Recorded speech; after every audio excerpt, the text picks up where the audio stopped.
You know, they say history is like a compass. It doesn't tell you where to go, but it sure can tell you where you don't want to end up.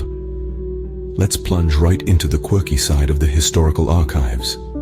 Have you ever heard of the dancing plague of 1516? Picture this. You're strolling through the streets of Strasbourg when suddenly you see a woman named Frau Troffea starting to dance. Nothing unusual, right? Well, she danced for a whole week. And it's not just her, 400 people joined her, and some even danced to their deaths. Talk about a dancing fever. Now, let's switch gears and head over to the 19th century, a time when beards were a symbol of wisdom and strength. But did you know that in 1867, Boston imposed a law that banned the wearing of beards? Imagine the horror of all those hipsters if it was still in effect today. Let's zoom out from the Americas and look at the world, or rather, the map of the world.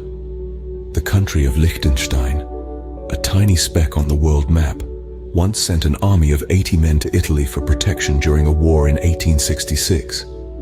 Now here's the punchline. They returned with 81 men because they made a friend. Who said history was all doom and gloom? As we journey through time, we stumble upon the 20th century. In the early 1900s, there was a wave of hatpin panic. Yes, you heard it right. Women used their hatpins for self-defense, and the men were terrified. So terrified that laws were passed to regulate the length of hatpins. It seems like they found the pin to be mightier than the sword. Now let's take a detour to the animal kingdom. History is not just about humans, you know. In the 1920s, there was a dog named Bobby who traveled a whopping 2,550 miles to return home after getting lost on a family road trip. And you thought your cat was smart for figuring out how to open the fridge.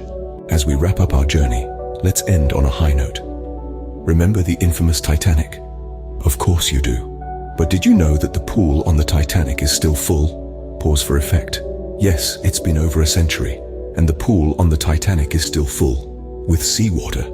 History, my friends, is full of humor if only you know where to look. And remember, if you ever find yourself in a historical jam, just do the twist and dance it out. After all, it worked for Frau Troffea. Well, sort of. Cue the laughter and cut.